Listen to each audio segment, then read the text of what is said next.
finally we see a light at the end of the tunnel, a way out of this, on the way to freedom. What's up, it's your boy Cintron. I'm coming back at you with another reaction video, and I kid you not, that's my real name. Man, more grounded episode of Thorfinn Saga. Vinland Saga. But very illuminating in olden day life and a day and age gone and passed away, quite literally. So we start off here. We see the inequalities of life. Thorfinn and Einar being treated like, because of their position, their station in life currently, they're slaves. Slavs with an es. And yeah, they get treated like because the other people above them, the tenants, have a little bit higher position. They bought their freedom, and they're due for their round of mistreatment. Just, it's cyclical. They got treated like they rose above, so they got treated people below them like, and that's just the way it goes because it's hazing. It's payback to those that you couldn't, punish yourself, that you punish the next people incoming, which is just evil and unfair. Which is why I never got my fraternities, get the right to haze people. Like, man, fuck out of here. I ain't joining that bullshit anyway. I don't need it. So they just need a horse. That's the title of the episode. We need a horse. And they can't get one. They're trying to go to, they're on their way to going to the mass TR. I'm not gonna say them 2 words, but they're on the way to see the old man on the farm and explain to him their case. And he's like, Thorfinn's like, it's gonna make our jobs even harder because we're gonna get hazed even more. They're gonna not like us even more. There's gonna be more inequality, more oppression from them. But I'm like, Thorfinn, like, bro, stop this fucking mouse act. You're a whole lion. Goddamn mouse. So, wake the fuck up. But they end up running into the old man, the old man of the old man of the farm, and they don't even know it. So Swerkle-san, I'm just call Swerve-san. Swerve-san, gets him on a completely different road. He agrees to lend them a horse, but they have to do chores for him, and that's coming and going. So when they bring the horse, they gotta do chores, and when they take the horse away, they gotta do chores before that. So he's got them picking rocks out of the ridges that they set up, for the plants. I'm like, do they put the rocks in there to make the ridges make them take shape and then take them out to be able to to take advantage of the hardness of the rocks? Kind of ingenious when you think about it, and it's a lot of things that make you think about the ingenuity of old style farming and things that we used to have to do now that are handled by machinery and as old manual labor is has been reduced to it helps a lot to have that those machinations to be able to take care of those things. But it turns out he's a dude of high stature. He's him being the old master of the place. They didn't even believe him. They were like, you lying. Where you get this horse from? And trying to, haze him and all this shit, man. Shut the fuck up. But him being in that position, that might, curry a lot of favor with him. For them, because he's, in such a high place, and will put them in such a good position. But definitely, you can see Einar knows his stuff. He knows like what to plant and what season. Like, Thorfinn's like, what the fuck are you gonna plant?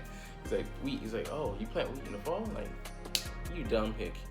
You from a different type of hick. Country hick don't even work for shit. You're like, why don't you know this stuff? You grew up on a farm, but we'll get to that later. Actually a pertinent point. But he knows not to till too deeply, and so as not to break the plow, because the roots are still there from the trees that they pulled up. Because they were struggling in the beginning of the episode to pull the trees out, just themselves. Like, weren't even budging. They dug it, dug deep, but the trees' roots are planted so deeply. That's what trees do. They lay down deep roots. No, I'm not gonna get that. But so they got they were able to get their horse from Swerve-san, and then they were able to to yank those stubs out of there, and after that able to till the land. But still, even then, there's still some remaining roots, and they just to be able to break through, they gotta bust through hard ground. I'm trying. But yeah, he doesn't want to break the plow that they borrowed. So I mean, yeah, those things are worth their weight in gold, essentially in this world.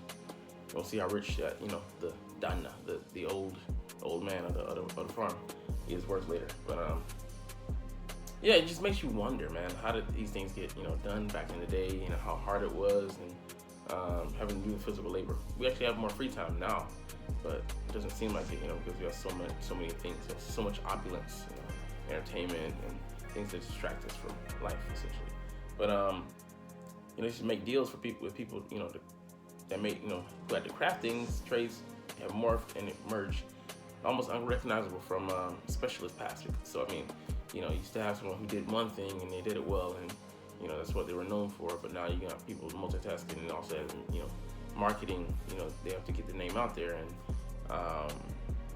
also into trade and the more business aspects. Making the money and stuff like whatever was pure.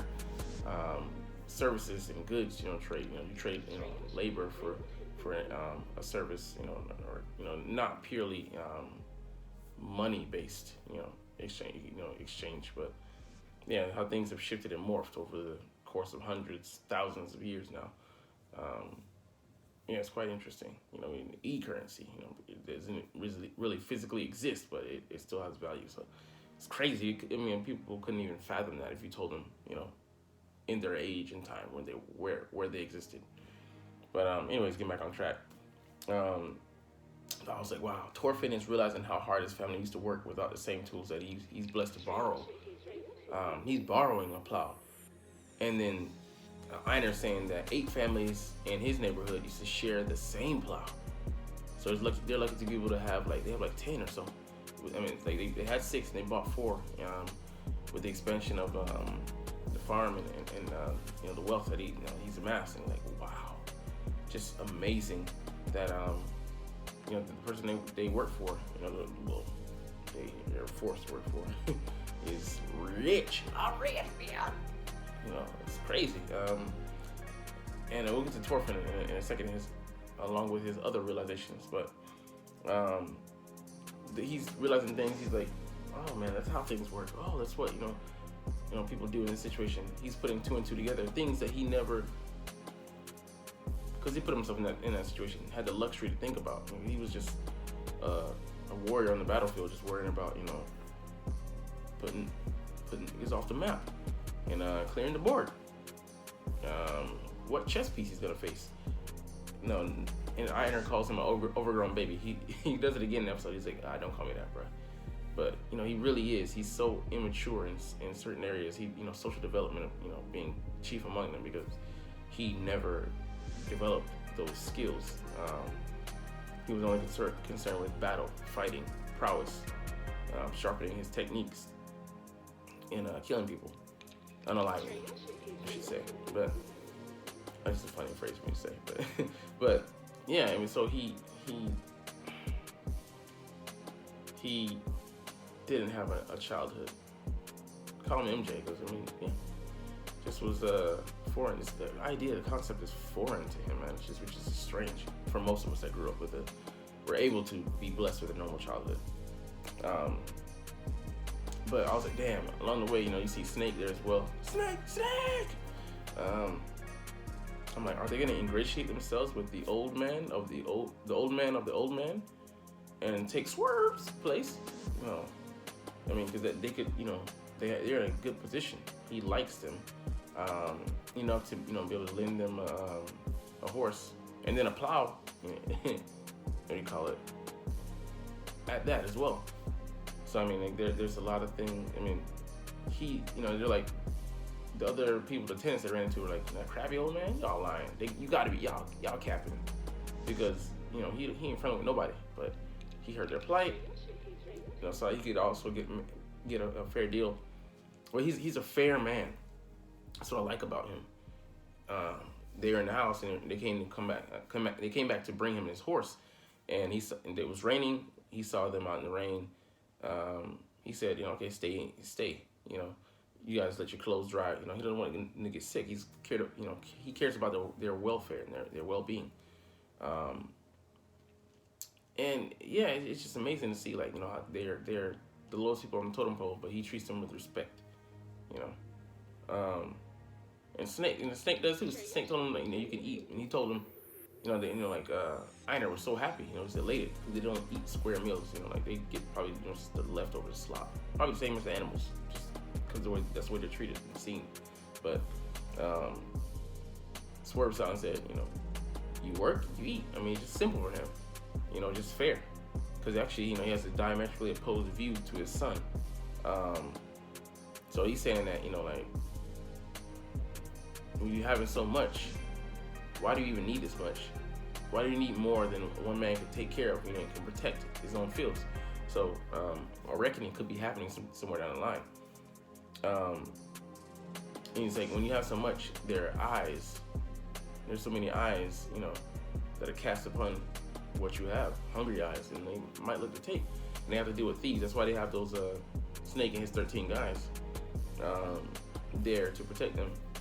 But he said, Snake even honestly said that's not enough.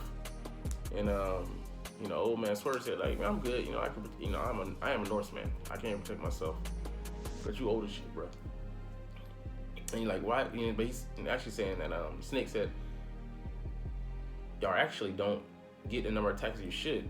And he's like, the old man tells him why. Swerve tells him why. He's like, they're under King Harald's protection. They give him tribute, twice a year, and he basically uses his influence to keep them safer than they would be. He's using his name. The name carries weight, especially in this age. But they don't know that Harold is out of the picture, man. Your boy Canute done took over. He done canoodled and got himself the whole damn kingdom of England. So we'll see. I might be mistaken it there. Harold might still influence, but okay, I think I'm mistaken, but I think he's gonna clash with Canute though. King Harold will. So we'll see. I thought he off King Harold. I don't know what who his father was. But that ugly ass king, he got off though. But yeah, it's funny to talk about wealth because there's a saying: hard times make hard men. Hard men make peaceful times. Peaceful times make soft men. And it goes in that cycle. So Thorfinn was a victim of that wealth that was created. His father escaped somewhere from the army, faked his death. He created peace, and Thorfinn was born in that peace, and he wanted what? War. He sought war. So it's almost the opposite of he went out to chase something that he had never experienced and not knowing what it was. And we see him lost. He's fucking lost this season. We can see him towards the tail end of season 1, developing into that that young man that just didn't really know what life was. Thought he knew, chased what he thought he wanted. Turns out he didn't even truly recognize what he would become on the way there. And then, by the time he got there, did he truly want what he thought he wanted? That's why his dad ran away to create this, this life for you, and you threw that all away. It's crazy, but he realizes the gravity of that. He's starting to realize that as well. So it's interesting. We should get out that conversation with his father now, but he does finally realize that he has a friend though.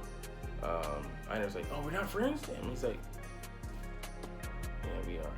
No, you're right. We are. I'm happy for Thorfinn to find some peace. Definitely, brother for life. And, this bad situation, how did he even end up here? It's just he just doesn't even care. As you saw from the first couple episodes that let himself get cut up. Just didn't even give a crap. But finally, he's going to start forging forward. And that's where we end this episode, and we'll see what next episode brings, but we're going to get up out of here. In the saga of V's, we're trying to stack V's on V's and make dubs. Like, comment, share.